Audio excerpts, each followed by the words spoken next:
7 అడుగులు నడిచిన వాడే 7 జన్మలు తోడుంటాడు.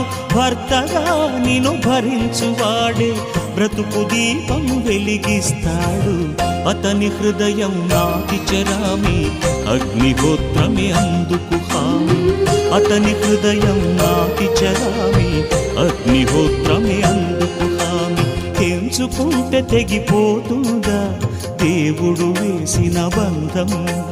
తెలుసుకో నీ జీవిత గమ్యం, పెంచుకోమానుబంధం.